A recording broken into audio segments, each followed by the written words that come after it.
Oi, pessoal, bom dia, boa tarde ou boa noite, né? Não sei que hora que vocês vão ver essa aula. Como eu escrevi na plataforma para vocês, eu não consegui subir o vídeo do YouTube a tempo, mas vai ficar disponível para vocês aí para quando vocês forem assistir, tá? De qualquer forma, a aula tá na plataforma, toda descrita. Tudo que tiver em vermelho é o que é mais importante saber, isso eu sempre falo. Obviamente, eu vou dar uma retomada com vocês no presencial sobre alguns aspectos mais importantes aí, mas eu sempre gosto de fazer um vídeo para me fazer presente e conversar com vocês eventualmente se houver alguma dúvida, tá? Então, espero que vocês estejam bem aí. Na aula passada, né, na aula 1, eu só apresentei a disciplina. Falamos um pouquinho sobre ética no centro cirúrgico, falamos um pouquinho sobre o nosso diferencial no prognóstico do paciente, independente cirúrgico, clínico, grave, moderado, leve, mas a gente tem um papel muito forte, né, muito potente num prognóstico do paciente, seja ele reservado ou não. Aí eu coloco um videozinho aí para vocês terem uma ideia de como é um centro cirúrgico. Não sei se vai rodar para vocês, se não rodar na aula que vem eu passo, tá? E aí eu começo com a aula propriamente dita, que é o slide número 5, que é a grande divisão do centro cirúrgico, tá? Então, é o centro cirúrgico propriamente dito e a central de material e esterilização, que é quem fornece, né, o fornecedor de insumos para o centro cirúrgico de materiais esterilizados, desinfeccionados, né, desinfetados, livres de qualquer patógeno, né, que ofertam para o centro cirúrgico e não só para o centro cirúrgico, como eu falei para vocês, para outras unidades, né, assim como pronto-socorro, para uma sutura, para uma passagem de sonda, para terapia intensiva, né, para UTI, é um grande fornecedor, a central de material, e é um lugar que é meio que o coração do centro cirúrgico e é extremamente importante para que as coisas andem. Então, se a central de material andar retinho, as cirurgias andam no mesmo compasso. Então, é uma venda casada aí, né? Centro cirúrgico versus central de material e esterilização. Assim como as outras áreas do hospital. Mas o centro cirúrgico é o maior consumidor da central de material. Esse é um conceito que eu acho que é extremamente interessante vocês saberem, porque é um mercado de trabalho bastante interessante para o curso, para o auxiliar de enfermagem, tá? Então, e aí depois eu dou uma aula só de de central de material e esterilização. Bom, aí dentro do centro cirúrgico, a gente tem a recuperação anestésica, que eu também falei na aula passada, que é da onde o paciente sai da sala cirúrgica, porque o centro cirúrgico precisa rodar, não dá para esperar o doente acordar na sala, estubar e tudo mais. Então, às vezes ele demora um pouquinho para acordar, ele vai para uma sala de recuperação anestésica. E se caso for uma cirurgia de grande porte, esse doente nem passa pela REC, ele vai direto para a terapia intensiva. Ou se for uma cirurgia também muito tranquila, num hospital dia, ou já vai direto para o quarto, ou já vai fazer ou vai para a REC e logo na REC já logo tem alta. Então, depende muito do tipo de cirurgia que eu vou abordar com vocês. Mas a recuperação anestésica é uma área que fica dentro do centro cirúrgico, que se destina à permanência do paciente logo após o término do ato anestésico, tá? Nesse local, é muito importante que a gente saiba alguns conceitos básicos de hemodinâmica, de ventilação, de respiração, de sangramento, de curativos, de dor, né? Porque é nesse local que o paciente fica sob os cuidados da equipe de enfermagem e o anestesista que fica rodando aí para ver se vai dar alta ou não. A terceira aula é uma aula só de recuperação anestésica. Existe aí alguns critérios e uma tabela que os anestesistas geralmente, ou as enfermeiras, ou até mesmo a equipe de enfermagem, acaba aplicando para ver se o paciente pode ter alta da REC para o quarto ou não, ou se ainda ele precisa de um pouquinho mais de suporte, tá? Porque também não dá para mandar um paciente sob efeito de sedação para clínica médica, né? Então, centro cirúrgico, recuperação anestésica, tá? Então, tem o bloco cirúrgico, né? Que tem as salas, a recuperação anestésica. Em alguns centros cirúrgicos tem a sala de pré-operatório, né? Que os pacientes ficam aguardando para serem direcionados para a sala cirúrgica. E a recuperação anestésica é para onde eles voltam. Obviamente não é o mesmo lugar, né? Uma grande diferença aí é que o paciente na recuperação anestésica, como eu falei para vocês, é importante ter conceitos básicos de sinais vitais e respiração, dor, curativo, controle de sangramento, porque é na REC que o doente fica monitorizado. Então, a gente tem que ter um pouquinho de familiaridade com o monitor cardíaco, tá? E aí vem nesse sexto slide, a questão da central de material e esterilização, que eu já falei para vocês no que consiste, tá? Então, o slide número 7 tem aqui um filminho, tudo que é azul, né, eu até mostrei para vocês na primeira aula, é estéreo. Tudo isso que está em cima da mesa do campo aqui, né, do campo cirúrgico, vem da central de material, é ofertado da central de material, bem como esses aventais que são utilizados também, que esses aqui não são descartáveis, tá?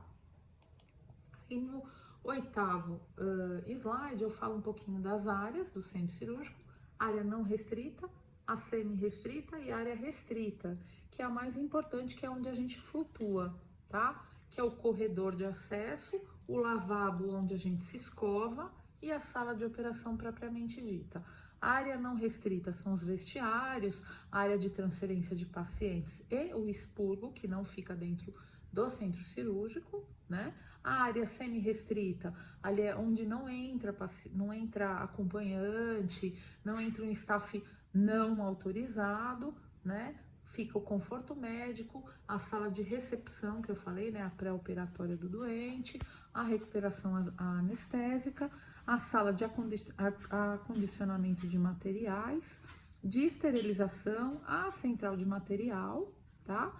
E a sala de serviços auxiliares e equipamentos. Então, o centro cirúrgico é macroscópico.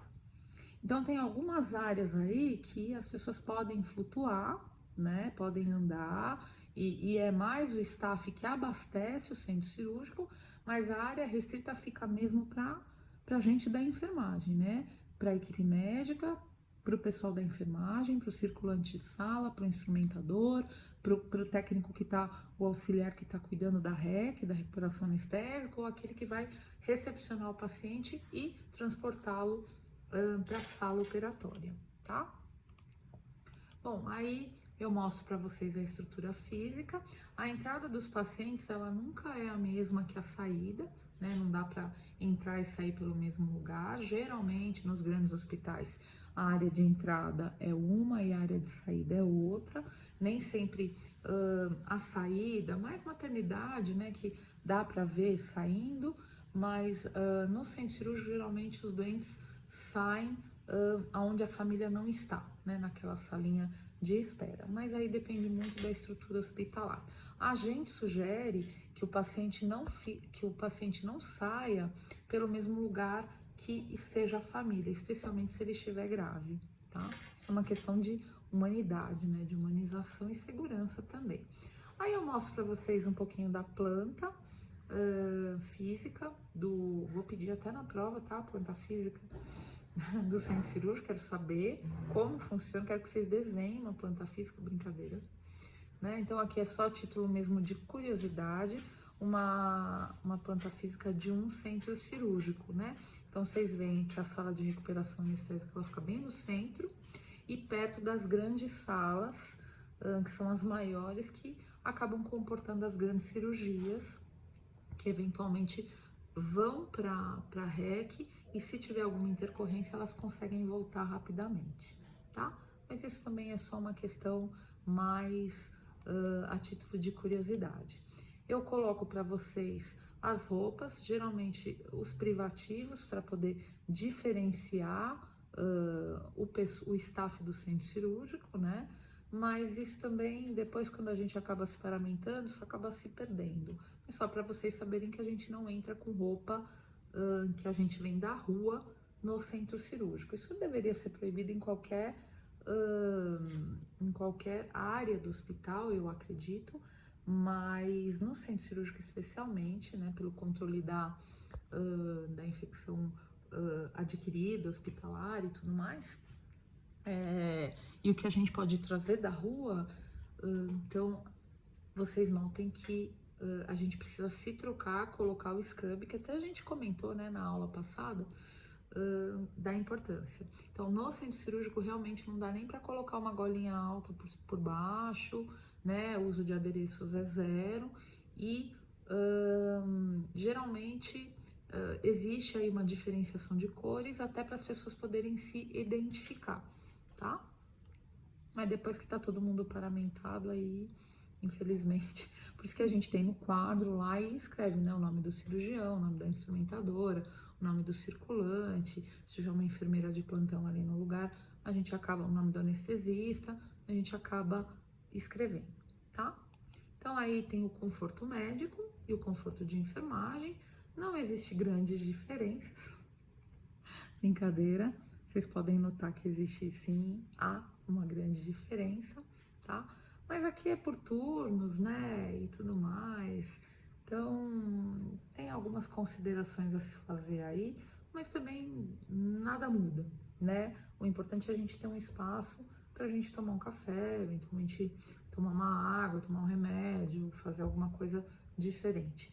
O descanso do centro, o conforto, né, do centro cirúrgico, e também não dá para ser dos 10 mais abertos e tudo mais, porque ali tá rodando, às vezes não dá tempo nem de tomar água, tá? E você também tem um tempo cirúrgico, ali entre uma cirurgia e outra, eventualmente está 12 horas de plantão, ou 12 no noturno, ou 12 de dia, dá para chegar. E aí tem o conforto dos médicos e lembrar que os médicos acabam ficando até 24 horas de plantão, para eles é liberado. Então, o conforto médico não é porque é médio, né? É porque geralmente o staff médico é maior, né? E eles ficam mais tempo. Isso também não muda nada no nosso trabalho, tá? Aí tem posto de enfermagem, lavabo. O lavabo é um lugar muito importante para nós, porque é onde a gente faz a degermação das mãos, né? Quem vai entrar em campo, né? Ou para auxiliar a instrumentadora, ou para auxiliar o médico, enfim, precisa. Desculpa, só um minutinho. E agora? Eu não vou parar de gravar. Eu tô gravando uma aula.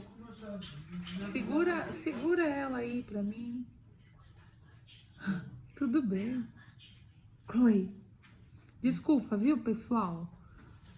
Paciência, não vou voltar tudo de novo, né? Então, ok. Esqueci onde eu tava.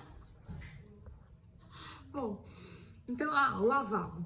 O lavabo é o lugar onde a gente se escova, né? Então, né, eu vou ensinar para vocês a escovação cirúrgica, né?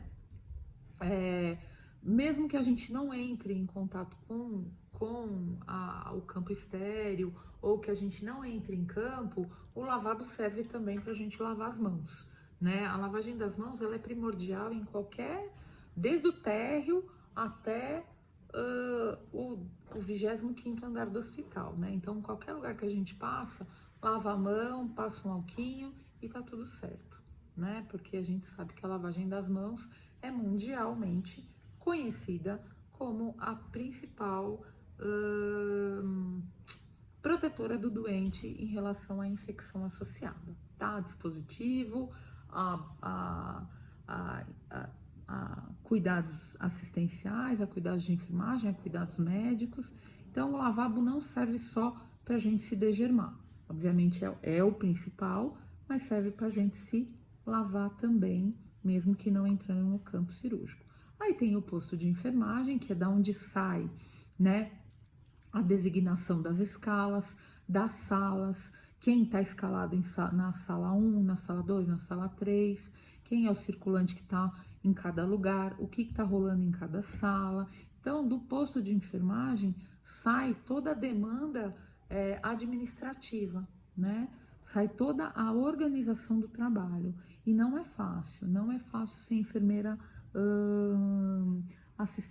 administrativa do centro cirúrgico.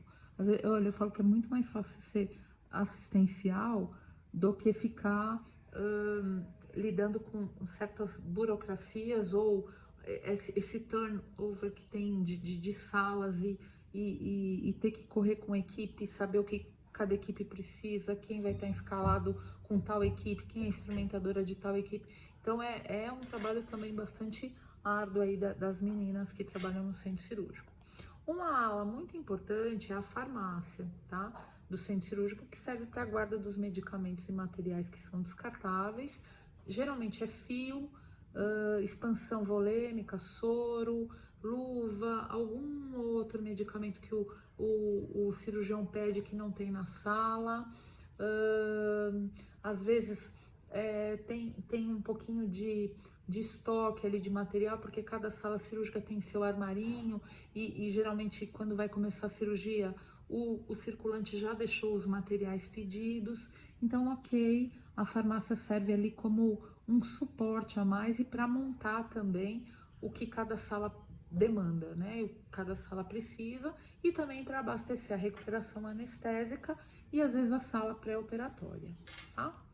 Muito cuidado com a farmácia, né? Porque quando a gente vai pedir, às vezes o cara da farmácia tá meio, né, assoberbado e tudo mais, aí você pede uma coisa, vem outra. Então, sempre fazer a conferência do material. Isso não serve só para farmácia do centro cirúrgico, isso serve para qualquer farmácia, tá? Farmácia da UTI, do pronto-socorro, da clínica. Sempre que você for pegar qualquer coisa na farmácia, fazer a dupla checagem, tripla, décima terceira checagem, para saber se aquilo que o cara tá te dispensando é o que você precisa. E existe um lugar que eu falei para vocês, né, que é uma área semicrítica, que é a guarda de materiais, que são as caixas cirúrgicas que vocês vão ver aqui, né? Então as caixas cirúrgicas maiores ficam embaixo e vão todas, que tem todas as indicações ali dos materiais, quais são as caixas, para que servem. Então, ó, embaixo as caixas da ortopedia, em cima as caixas da cardíaca, do lado. Então, tá tudo organizadinho, e isso vem da onde? Da central de material. Ao lado direito, eu mostro para vocês no arsenal mesmo, ali são os aventais, os campos, né, que a gente coloca em cima das mesas cirúrgicas, também que, se não forem descartáveis, são ofertados pela central de material. E se forem descartáveis, vem da central de compras ou de algum, né, lugar que fica acondicionado esse material, ou até mesmo da farmácia central, tá? Aí tem o expurgo. Pro expurgo, no expurgo que a gente acaba desprezando todas as soluções que não foram, né, utilizadas durante a cirurgia. E existem alguns EPIs que são utilizados na central de material e esterilização. Aqui, ó, vem muito bem protegidos o avental, as luvas por baixo sempre vem uma látex por baixo, com essa mais grossa por cima, avental, gorro, óculos, porque a gente vai estar lidando com material contaminado biológico, tá? Bom, aí eu mostro para vocês a sala de operação propriamente dita, o carro anestésico, a maca, o foco, né? O monitor cardíaco aqui em cima, que é muito importante para quem está circulando a sala, tá? E aí vem algumas considerações sobre porta, piso, parede, teto.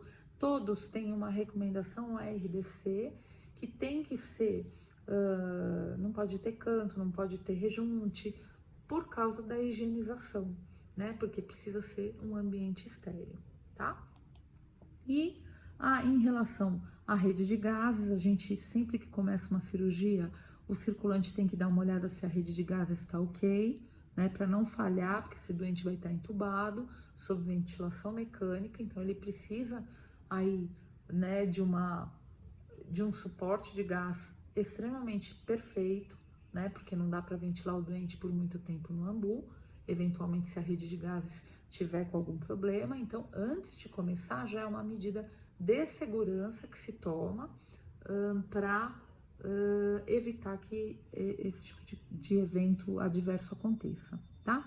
O ar-condicionado também é diferente, promove o ambiente uma aeração em condições adequadas de higiene, com 99,9% de eficiência na retenção de partícula, porque você vai ter um tórax aberto, vai ter uma barriga aberta, um cérebro aberto, então, obviamente, o ar-condicionado tem que estar zero bala, tá?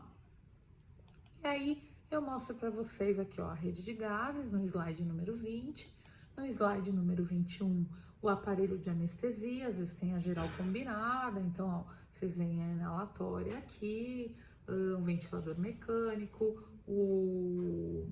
como chama? O monitor cardíaco, aqui os aspiradores, que geralmente a gente aspira, né? Lava a cavidade, ou tem muito sangue, é necessário aspirar, então a gente tem que ficar muito de olho no aspirador, porque se o aspirador começar a encher, é sinal ou que o doente está sangrando muito, ou que a gente também precisa trocar esse conteúdo, né? Então, ali quem está circulando a sala tem que estar muito de olho no aspirador, tá? Que às vezes é na parede e às vezes é o portátil, tá? No slide 22, eu mostro para vocês os estrados, os hampers, os suportes de soro, balança. Por que tem balança no centro cirúrgico, né? Você pode perguntar, que loucura, né? Na maternidade para pesar o nenê, mas no centro cirúrgico, geralmente, por exemplo, no transplante, para pesar o órgão, né?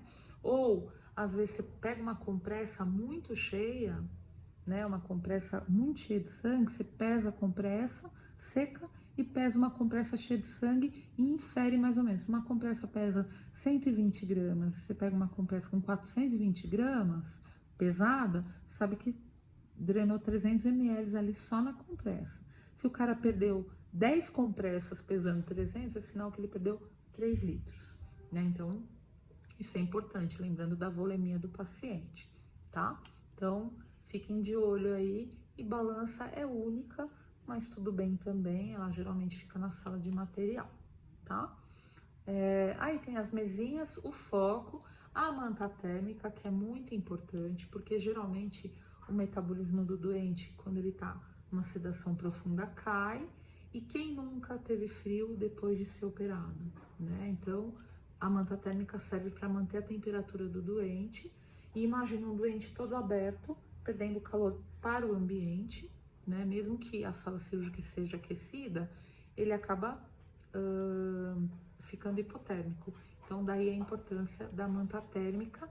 Os coxins também, para posicionamento do paciente, é bastante importante para evitar lesão de pele associada, tá? Imagina um cara 1, 2, 3, 4, 5, 6 horas na mesma posição de crucifixo. Faz um teste aí, põe seu dedo 1 segundo, 1, 2, 3, 4, 5 em cima de uma superfície rígida com peso. Ó, como fica o dedo, né? Então, logo, o coxim, a gente posiciona por baixo, não deixa, obviamente, encostar no campo estéreo. Então, antes de colocar os campos, a gente posiciona o paciente e coloca os coxins, tá? Ó, vocês veem que tem até um coxim de pescoço para cirurgia craniana, até para o paciente não acordar com lesão ou com muita dor, tá? O slide número 24, eu gostaria de chamar a atenção para vocês. Aqui é um armário de videolaparoscopia, artroscopia, então é cirurgia guiada por vídeo, que é uma outra parte que eu depois passo para vocês, mas eu gostaria de mostrar para vocês o monitor multiparamétrico. que é onde a gente vai ficar sempre de olho no doente, né? Não é só o anestesista que olha para o monitor, a enfermagem também olha. E quando ele vai para a REC, ele também está monitorizado.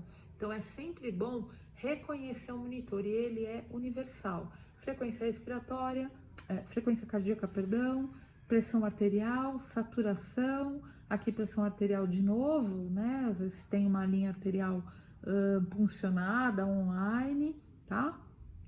E frequência respiratória é o que mais a gente fica de olho. Geralmente tem extrator de CO2, temperatura e tudo mais, então por isso que a gente fica muito atento ao monitor. Então é sempre paciente, monitor bomba, né? PMB, paciente, monitor bomba. Você olha para o paciente, para o monitor, para a bomba. Isso é preditivo para qualquer lugar.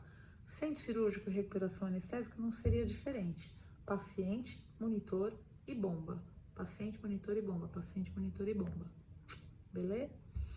Bom, quais são os recursos materiais móveis que tem no carrinho, né? Ali que tem é um carrinho ou um armário que fica, né? Então tem luva, tem campo cirúrgico, tem avental, tudo isso fica dentro da sala. Geralmente os pacotes de gaze que ficam ali, que a gente conta, né? Antes, que eu falei para vocês que a gente acaba contando antes e depois para não incorrer o risco, não incorrer de esquecer uma gazezinha ali dentro do paciente, uma compressa, uma pinça. Então a gente conta antes e conta depois. Então geralmente, e pérfuro cortante também. Geralmente os pacotes são em múltiplos, né? 10, 20, 30, não tem metade, né? Não tem metades. Então, geralmente os pacotes de gás vêm com 10 e as de compressa vêm com 10 também, e às vezes as grandes vêm com 5. Mas aí vai também do hospital e a gente tem que contar. Então, independente de quantas vier, então eu comecei a cirurgia com 20 gases na minha mesa, eu preciso terminar com 20 gases na minha mesa. Isso o circulante cobra muito da instrumentadora, e a instrumentadora, por sua vez, cobra do cirurgião, e fica, né, todo mundo muito alinhado ali para evitar de esquecer, tá? Outra coisa bastante interessante que é importante que vocês saibam é o cabo de bisturi elétrico e o sistema de aspiração. Checar uma outra coisa importante em relação aos cuidados aos artigos médicos dentro da sala é checar a validade da esterilização e a integridade das embalagens, tá? Então, se tiver vencido, a caixa volta para a central de material. Isso é muito raro, tá vencido, tá? A caixa volta para a central de material e a gente pega a outra antes de abrir, tá? No slide 26, eu mostro para vocês a cama cirúrgica, os principais cuidados de enfermagem auxiliar no posicionamento do paciente, garantir que o metal não entre em contato com a pele, lembra que ele vai usar um bisturi elétrico, né? E proteger as proeminências ósseas com aqueles coxins que eu mostrei para vocês. Além disso, tem o cinto de segurança, que eu também comentei na primeira aula, que é igual de avião, mais ou menos, que lembrar que o paciente não tem controle de tronco, porque ele está sob efeito anestésico, tá?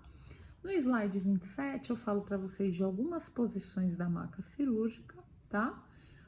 Sentado, horizontal, semi-sentado, tem a cama da tiroide, que é aquela que baixa a sua cabeça, tem a Trendelenburg, que é para, às vezes, o cirurgião pede para melhorar o fluxo sanguíneo, né, da periferia para cima. Às vezes tem lateral direita, lateral esquerda, depende do tipo de cirurgia, a cama vai se adaptando. Mas, geralmente a gente opera na horizontal, tá? Muito importante, bisturi, tá? O bisturi elétrico eu demonstro para vocês na aula prática, tá? É uma mesa em que a gente acaba conectando o pedal e a caneta ao aparelho, e aí passa a parte estéreo para instrumentador ou para o cirurgião, e ele controla ou na mão ou no pedal, que vocês estão vendo aqui. Então, quais são os cuidados? Conectar o pedal à caneta do aparelho, ao aparelho, regular o corte e a coagulação que ele pede, então é automatizado, né? Então, geralmente pede 40-60, de 40 de coagulação, 40 de corte, porque o bisturi ele tem essa dupla função. Além de cortar, ele coagula, tá?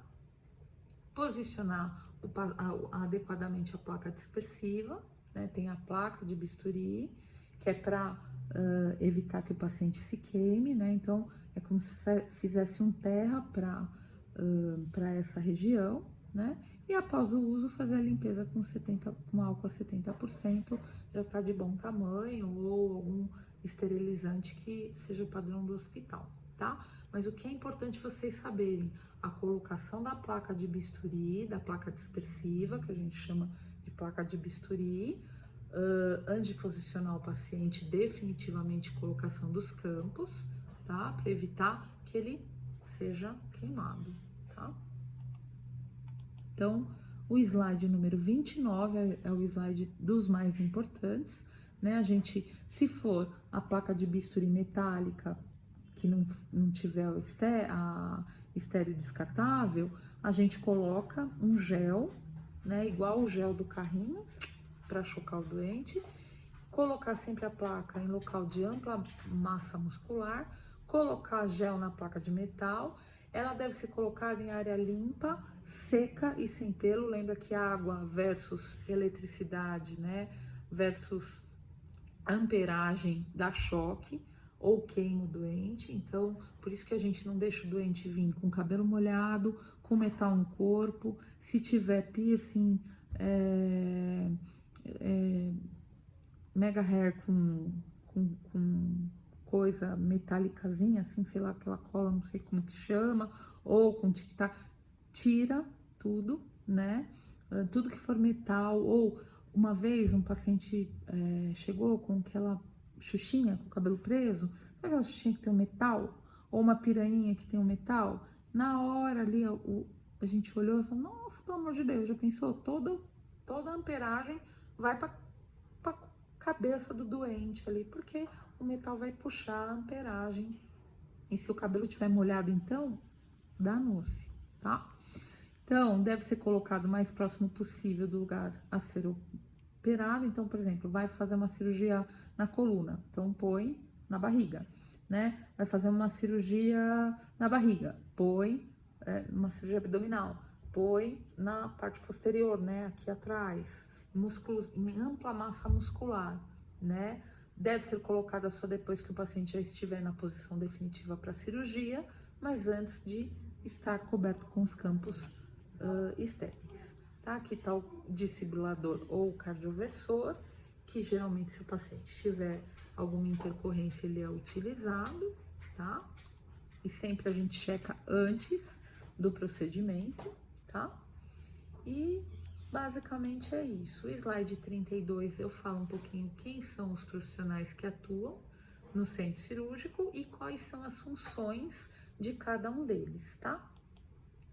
Então, para os auxiliares de enfermagem, monitorizar o paciente, técnicos, né? Para a enfermagem em si, monitorizar o paciente, promover ações de segurança para evitar queda, colocar o cinto, grade elevada, maca travada na hora de mobilização e transporte, auxiliar o anestesista na indução, auxiliar o cirurgião no posicionamento, colocar coxim, garantir a integridade do paciente em relação à lesão por equipamento, as placas dispersivas, manter o ambiente limpo e organizado, tá? E basicamente evitar qualquer tipo de contaminação ou qualquer tipo de intercorrência que possa acontecer que dependa da gente, com equipamentos, com falta de material, com sala bagunçada, com coisa suja. Então, geralmente a enfermagem é como eu falei para vocês, se tivesse um hoverboard para os circulantes ficarem andando, seria ótimo, por isso que o nome deles é circulantes, porque eles circulam em todo o contexto ali, né? Junto com o cirurgião, junto com o auxiliar, junto com a instrumentadora e ali com o foco sempre no paciente, tá? Aí eu falo um pouquinho sobre paramentação, né? Tradicionalmente inclui o uniforme privativo, né? A gente nunca, como eu já falei, roupa de rua nunca usa no centro cirúrgico, e a gente auxilia, sim, os doutores na paramentação, tá? O slide 34 eu falo um pouquinho sobre a classificação das cirurgias, mas eu vou falar um pouquinho mais para vocês profundamente na próxima aula, tá?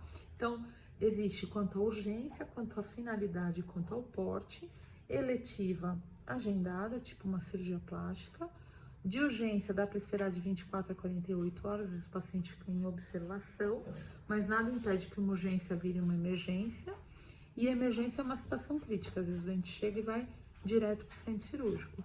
Também nada impede que uma emergência vire uma urgência, a depender do manejo ali que foi feito no pronto-socorro, na UTI, né? Então, tem que ter isso em mente. Eletiva é aquela agendada, urgência 24 a 48 horas, né? Esperar eventualmente algum exame, um coagulograma, ou parar de tomar um anticoagulante para poder operar, mas precisa operar. E a emergência que chegou e tem que subir, tá?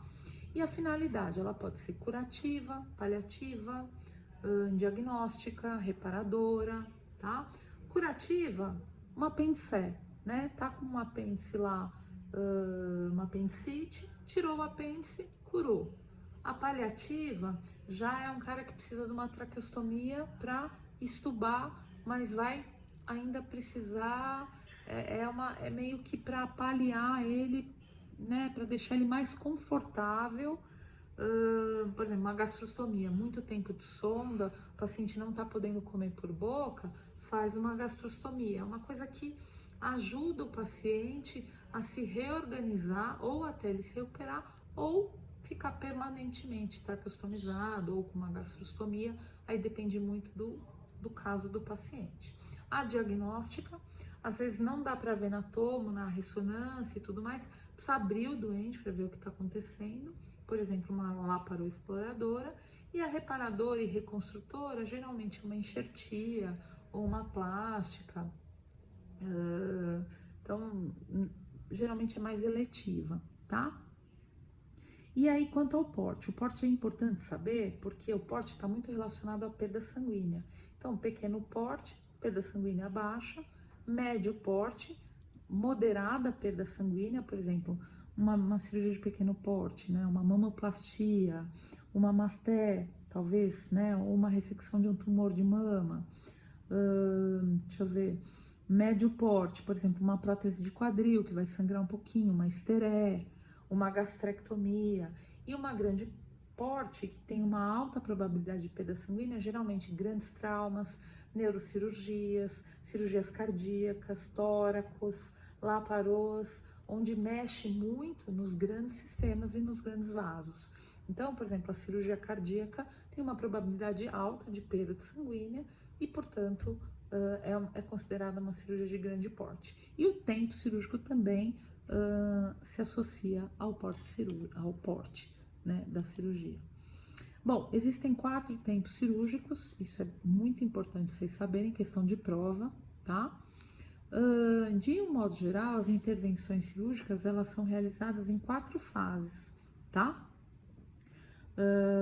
Então, assim, é importante que a gente saiba as fases, porque um circulante vai passar o plantão para o outro, vai falar, ó, tá na hemostasia, tá no segundo tempo cirúrgico, ó, tá na síntese, já tá no 4º tempo cirúrgico, ou até mesmo a instrumentadora fala, ó, já tá entrando na síntese, tá terminando a cirurgia. E são termos de comunicação para se entender em que momento a cirurgia se encontra. Então, são 4 momentos, que é diérese, hemostasia, exérese e síntese. DHES, DHES, DHES, DHES, tá? Diérese é o rompimento da continuidade dos tecidos para atingir a região ou órgão. Então, é quando o cara passa o bisturi, tá? Hemostasia é o processo que consiste em impedir, deter ou prevenir sangramento, onde é feita, às vezes, né, simultaneamente ou individualmente por meio de pinçamento, né? Às vezes você corta né, você precisa operar um vaso, ligar um vaso, tal, ou uma artéria. Então, às vezes precisa de pinças para pinçar essas artérias e evitar o sangramento, é a fase hemostática, ou bisturi,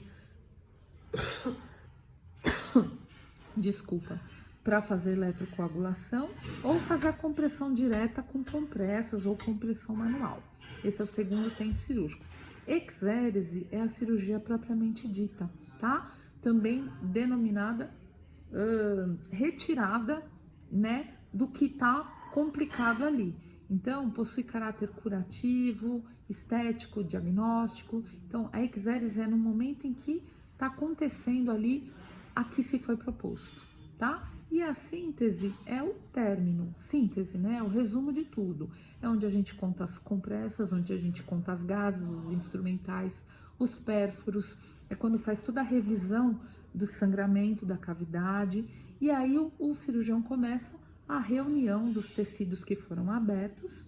E quanto mais perfeita e anatômica for a diérese lá atrás do primeiro tempo cirúrgico, mais legal vai ficar a síntese e o processo de cicatrização vai se restabelecer mais facilmente, tá? Então, 4 tempos cirúrgicos, DH e S.